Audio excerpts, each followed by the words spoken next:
to give a little bit of background and the kind of philosophical and creative inspiration for Cards for Life. And then I'll share a little bit about the project itself and how they work. But ultimately, I think you're going to meet them in person there in an interactive way, as it should be, and learn about them by using them. So tuning into the language of Gaia, I'm really grateful to have this opportunity to share and to collaborate in this space with a focus on language, because that's always really been my passion and drive. So I'm going to use a kind of presentation that I usually do, but try to bring that thread through. I like to start with this quote by Buckminster Fuller, that you cannot change how someone thinks, but you can give them a tool to use, which will lead them to think differently. And I think in this case, the tool is a language set, Cards for Life. It's a vocabulary that's been chosen specifically to help people think and act more in harmony with the living world. I like this quote because it's also saying that you can't change someone directly, but you can kind of create the conditions around them for them to change. And I very much believe in that form of transformation rather than trying to do to the world directly. It's that indirect work, tending the conditions, which allows natural, authentic change to come through. So that's kind of the approach to education with Cards for Life as well.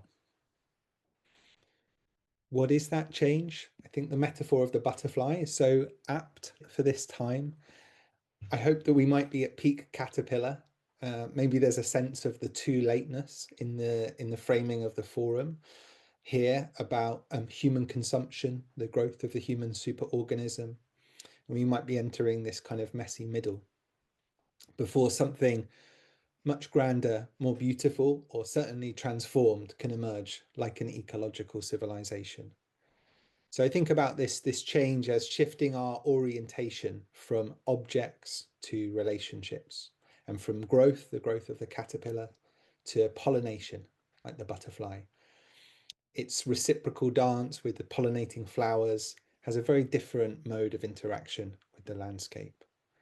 I'm going to weave in a little bit of Ian McGilchrist. For anyone that's not familiar with his thesis, he talks about the left and the right brain and these two different ways of attending to the world, which characterize them. And the left hemisphere, which arguably has become dominant in this time, looks at the world a little bit like a caterpillar. It's focused on survival and grasping what's in front of it. And it has a very narrow beam of focus, like a spotlight, like it's looking through a tube at the next bite. And it sees a world of objects, of parts, of separable bits. Whereas the right hemisphere, if we liken that to this stage in the butterfly, is much more like a floodlight, a much wider field of perception that apprehends larger systems and is able to apprehend complexity, but it also knows that it doesn't know everything. A bit like the way that the light of a floodlight tapers out at the edges. So these two very different views of the world, and the idea that this dominance of the left brain has given us a view of the world that sees things in a very tight focus and sees a world of objects, separate parts. That might be one of the big challenges that we're facing. I noticed this when I was running an advisory body in the carbon removal space, and we were working with multinationals, advising them on how to approach the challenge of carbon removal and greenhouse gas removal more broadly. And with this kind of left hemisphere dominance, we get a very sort of mechanistic language, a very mechanical way of looking at and conceptualizing the world. And so we hear phrases like fixing the planet, fixing the climate, moving the needle on carbon, as though there is a dashboard dial of atmospheric gases that can be adjusted in a mechanical way. And no surprise, from perceiving and conceiving of the world like this, we get very mechanical solutions coming out of that thinking. Direct air capture, machines that can suck CO2 out of the air.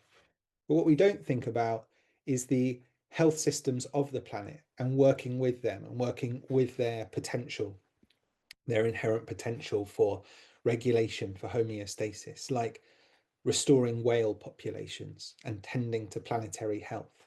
That takes a more relational view, a more right hemispheric way of attending to the world. And so we can see that the solutions we create from this place, where we see through this kind of spotlight and fragment the world, they tend to be very disconnected solutions, very siloed too. And I believe that to realize an ecological civilization, it's this switch in orientation, more to the right hemisphere, more to the relationships that can help us get there. So when I was working in this space, I noticed this challenge and I wanted to create a tool that could help address this, that could shift our language away from the kind of mechanical parts oriented conceptuality to something more relationally focused. So Cards for Life, the seed of them was starting in this time. Another thing I noticed, which has informed the cards, is that the intrinsic and extrinsic motivations for people were quite disconnected, the inner and the outer, you could say. So our goals were very clear, specific quantities of carbon dioxide to be removed from the atmosphere. But why we were doing that, what was in the heart, in the body, the felt reason for this mission, the purpose, seemed to be often quite disconnected. Really well-intentioned, very talented people, and yet the conversation's being somewhat stuck in the head and a little bit to one side. So I also wanted a tool that could help people connect the personal development, their growth as individuals with this work, and a more organic and sort of systems focused vocabulary. I've really kind of spoken to this already, but this carbon tunnel vision graphic, I think, sums it up so well. We just miss, when we're looking through the spotlight, all of these relationships. And so we do need a language and a vocabulary that helps surface these invisible connections more and more. Petra Kunkel says any sustainability challenges we are dealing with are actually the result of a fragmented way of thinking. I think it's a great way to say it. And so, of course, this seeing the world as a collection of objects from the left hemisphere gives us a spotlight focus and very mechanistic thinking. And I believe from that arises a cultural story of separation. And that's really an extreme barrier to the realization of something like an ecological civilization. When we shift to the right hemisphere, as Harold Nelson says, systems thinking starts when you switch from looking at something to looking between things. I like that's a very simple way of talking about it. And I hope in the first warm-up activity, we might play with this a little bit. Fridtjof Capra, great inspiration for this work, says, systems thinking is contextual, the opposite of analytical thinking. Analysis means taking something apart in order to understand it, whereas systems thinking means putting it into the context of a larger whole. And I really love that for the scientific rigor that's brought along, and we see a kind of more synthetic relational thinking being like a developmental stage beyond this reductive analysis. And so in the carbon removal context, we start to look at the relationships between clouds and forests, and we understand that evotranspiration keeps the planet cool and trees make rain. And we start to have a very different view on how we might work with these regulating systems to create a more stable world.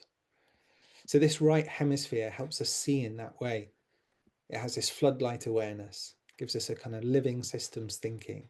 And the cultural story that might arise from that is a story of interbeing, of interconnection. And that might cause us to do things quite differently and to do different things.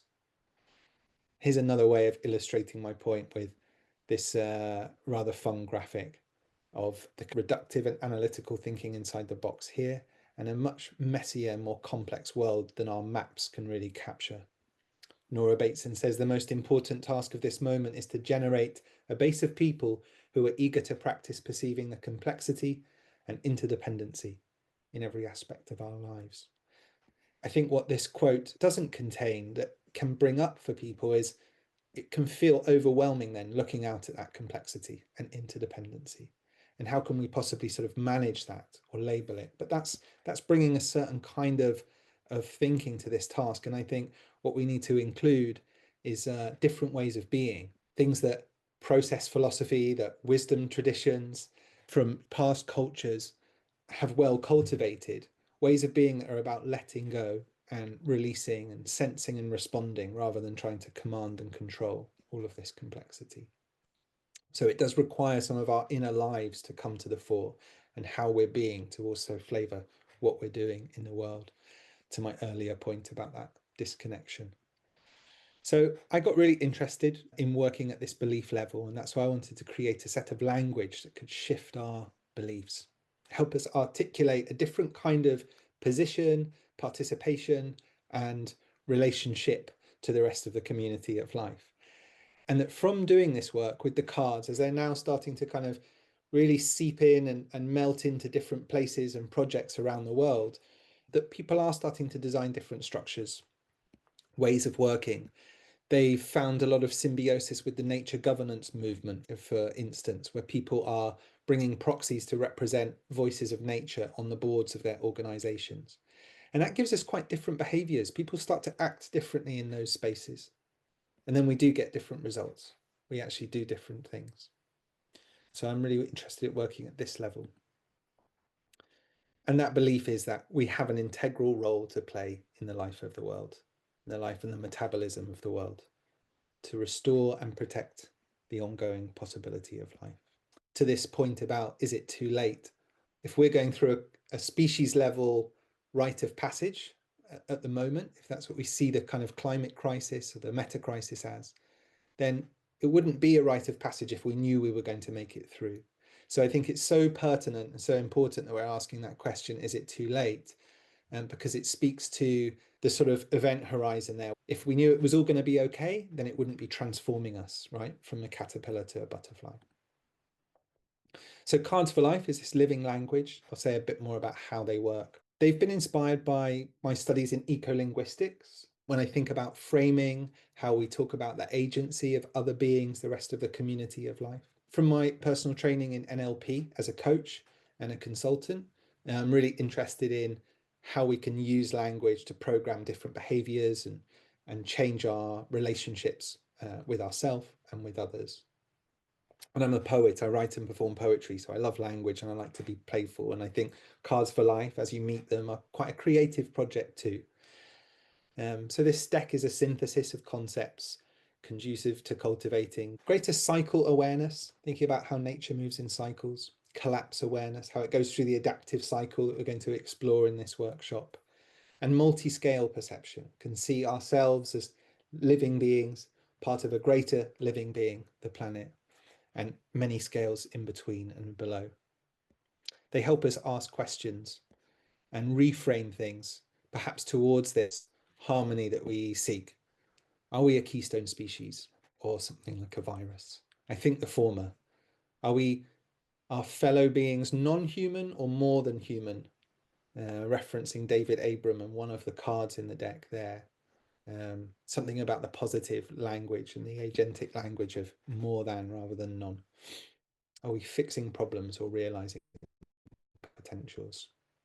And here there's a paraphrasing of a quote by Buckminster Fuller on this card, Language for Life. I'm not a noun, a thing. I am a verb, a process. So they're really for shifting our perception and our relationship to the world. I hope you'll find them an inspiring language today. I think we're going to be looking at the dynamics cards. There are 3 sets, 24 cards in each set. They have been created through some analysis, but a lot of synthesis and a lot of time spent reiterating and developing this deck through conversations, through workshops, through seeing what resonates with people and what kind of common vocabulary seems to be emerging, at least in the spaces where I've been working. There are many combinations of the cards. They offer a practice of combining to work with complexity. I'm not sure how much I need to say about that now. I think it's just that rather than this being a set of concepts that are to be learnt in a rote way and memorized, they're more a tool for practicing combining concepts. And there are so many tens of thousands of potential combinations. And so that becomes a practice for working with complexity rather than a rigid map to be memorized. There's 2 sides of the cards, of course, and they do relate to one side more to the self and the other more to larger systems than the self. So when you pick up a card, I just invite you to, you don't have to learn it or sort of read and digest the whole thing in one go. You might just look at the picture and the title and see what that brings up for you. Whatever it brings up for you is the right thing. There are some prompts to personal practice and connection with that concept under the image. And then the other side of the card is like a a further step into the concept to apply it. And there's a series of questions on the back. These are just example questions that might help you apply something like the concept of impermanence to a larger system, a project, a team, a relationship, a place, a community. How can we design for the end at the beginning? Might be a way that we could start to bring the concept of impermanence into what we're creating, what we're doing. And at the bottom, you'll see they're not exactly synonyms, but other angles, related concepts for thinking about this. Okay, thank you, Tom. That was very informative. Perhaps if we have any quick questions to respond, or otherwise we can go into a first exercise. Yeah, thank you for asking. I think so. What's implied by this iceberg model of change is that what's visible to us is events, is what people do. And because we can't see their beliefs, in the invisible space within them. But if we get people to kind of change what they do, maybe they shift their behavior momentarily, start consuming different objects, but their belief is that they're separate from the world and they don't have a role to play in it, then those events won't really change anything. They won't kind of go down the iceberg. But if the beliefs change, then we'll get a lasting change that's visible at the top. Does that make sense? Yes. This is the iceberg model is used in systems theory. Tom, thank you so much for your talk. It was like the perfect answer to the doomsday talk that we had just before this. It's so refreshing. Oh, great. I'm so glad to hear that. I just came from running one of my courses, and we ended up talking about the keystone species card and whether we can be one or not. And yeah, a similar shift was kind of taking place, and excitement about having a meaningful role to play in the life of the world. Nice. Yeah, well, thank you. We're going to start with the little exercise with the card. Correct. So this is the set of dynamic cards, and I will invite you to each take one, draw one, and then spend some quiet moments nearby next to it. Maybe in the nature, there's some gardens around, we have probably around 5-6 minutes. And me and Laura will come and bring you back here for some reflection. And then we'll go into the second stage of group work together. Okay, so who would like to go first? And you could either contemplate on the idea and see from the nature, and how does the nature speak to you? So for those online, we are headed outdoors to do a quick nature walk with our card for life to contemplate our poetic phrase and our topic. And we will be back in approximately 5 minutes. And share little reflections about this card. How did this card speak to you? And how did the living world speak through us this morning? My card is interdependence. I really like the sentence of open phrase that said, I am because we are. And this is one of the, I think, South African term called Ubuntu. Of course, as I look at the card and I think, of course, collapse is a great thing because all the things that I love in nature are born out of collapse. Yes. My card was diversity. And I kind of looked at it in here and saw these sort of patterns, and it sort of started thinking, I don't know, chemical complexity or something because of the picture. But when I went outside, that completely disappeared.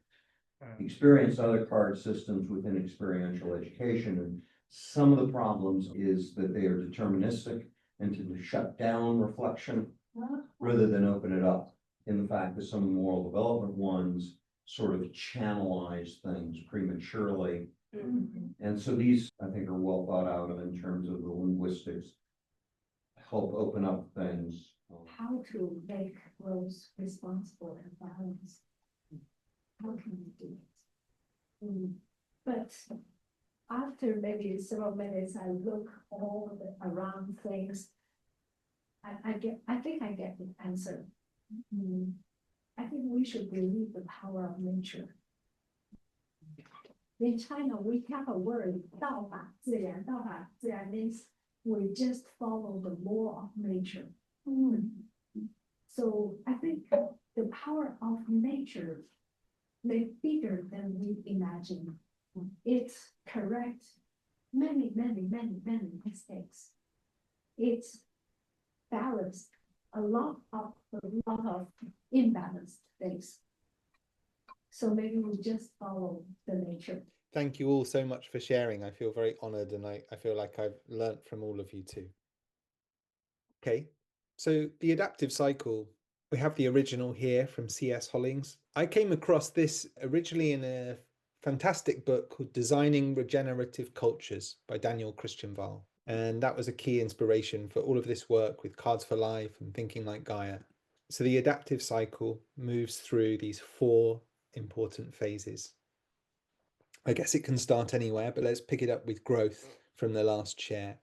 That when new growth is starting, it goes into a conservation phase where growth is being conserved and change becomes much more difficult. Think about a sapling growing. You could uproot a sapling and plant it somewhere else and it might survive, but once it becomes a more mature tree, that's not going to be possible. And eventually it's going to pass the peak of maturity. Growth in volume is going to complete. There's a kind of a sigmoidal curve here as well, which describes how organisms grow. You know, they grow in volume and then they kind of plateau, go through their maturity, and then into this breakdown phase. Then there's a release of nutrients. I love this phrase of a nutrient pulse. When a tree falls down in a forest, there's a big pulse of nutrients goes out into the environment. Might even have more living biomass in it than when it was alive once it starts to deteriorate and it breaks down. But in that breakdown, there's this innovation opportunity. Certainly when we think about human systems, the end of an order, then there's a lot of reorganization. The opportunity then, redistribution of wealth, of materials, of ideas, new synthesis becomes possible. So then we're in the redesign phase. Eventually, that transition ends and we're back to a new phase of growth.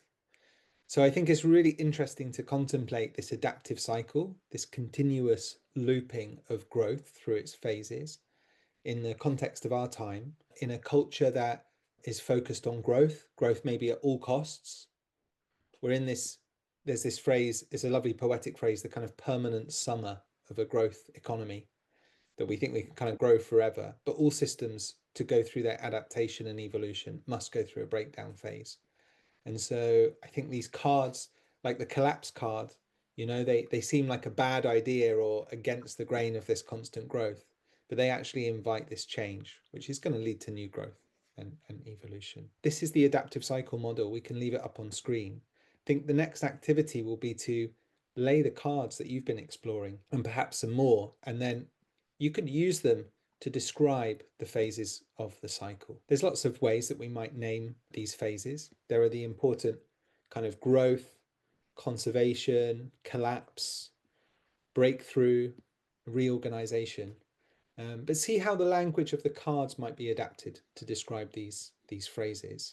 Thank you, Tom. Yeah, I'd like to share something kind of connected to my experience translating these cards into Chinese. Originally, it was for me as curious as what we are today, like exploring a different language. But very quickly, when I started translating, I noticed the challenges of the Chinese language in translating a lot of these ideas. And I'll just give one example. And this card is one of my favorite cards, Susan, collapse. And originally I translated as 颠覆, but after the first round of translation, I offered it to mentors and teachers who gave feedbacks. And then more than 2-3 times, it came back to me that people do not like these ideas of translating this directly and literally as 颠覆. And then actually 2 people suggested that they should use the word 生息 or 生灭. The Sherry probably know that the language. And then that is the moment when I realized that 生息, and if I can write it here, 生.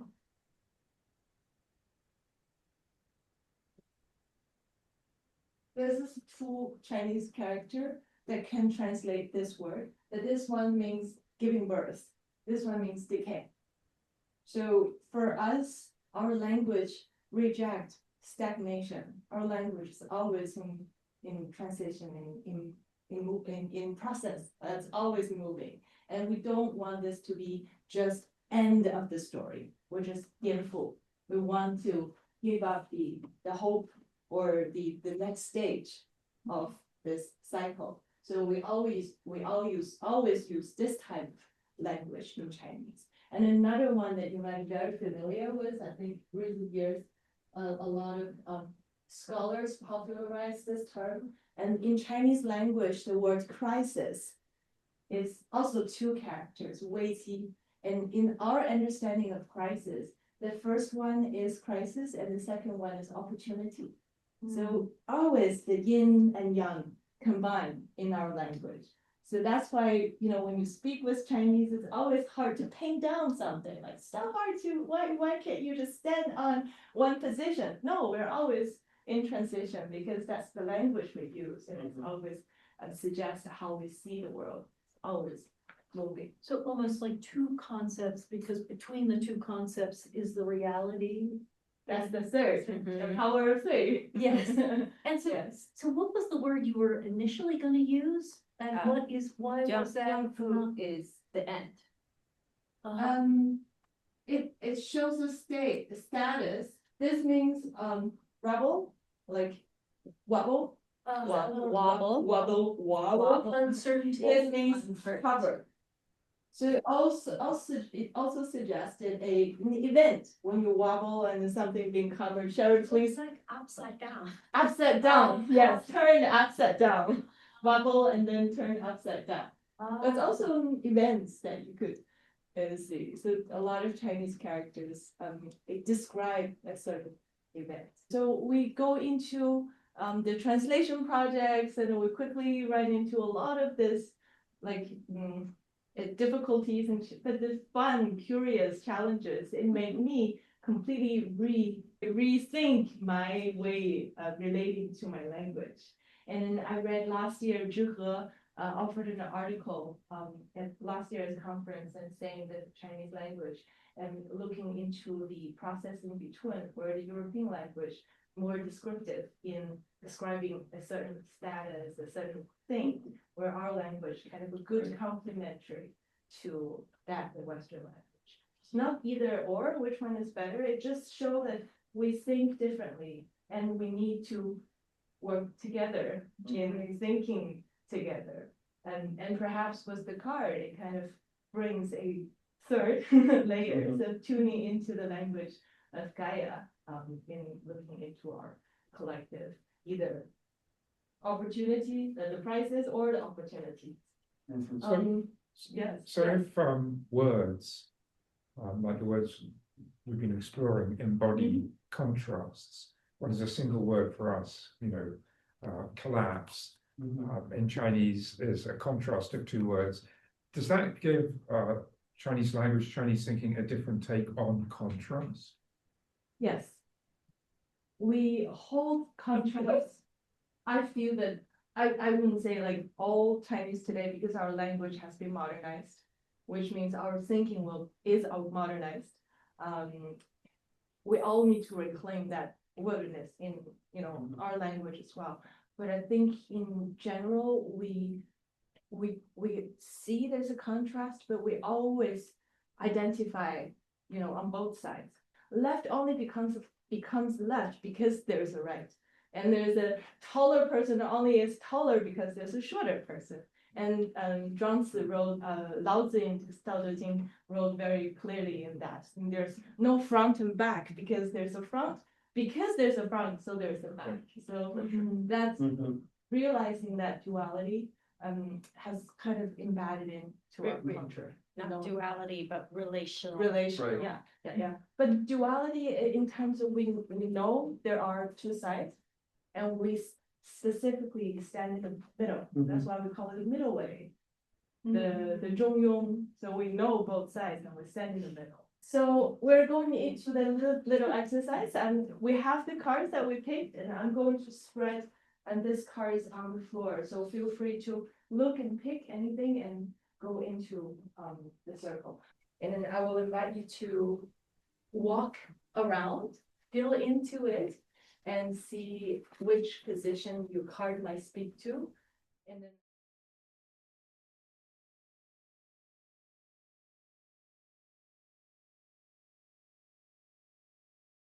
One of the intention initially to bring up this game to play for this session is as a response to our conference theme. Is it too late? How do we understand, like, in what cycle is it too late? If it's constantly adaptive cycle, and what stage? We're always moving into the next stage. So this is kind of the our version of responses to the conference. Yes. So literally the movement and the way different places occur in the context of one idea shifts my understanding of the place on the ground and of the idea that's on the card. So it's very fluid and moving. Yeah, you see, there's so much potential for how to use these cards to stimulate process thinking, to stimulate dynamics. I thought I might just chime in. I've really enjoyed listening to everyone's reflections and walking the two loops. I found everyone's insights really illuminating and penetrating, and it feels like such a rich conversation. I wish I was there, but I'm so glad that I could call in. I'm really happy collaborating with Xinlin on the Chinese version and more broadly on all the global translations that are coming together of this deck and the community of practice around the world. If anyone would like to know more or reach out to me, Xinlin, please feel free to provide my contact details to anyone here. I'd be very happy to talk or share any information. So I'm wishing you all well with the forum, and I'm delighted that I could be a part of it. Thank you very much.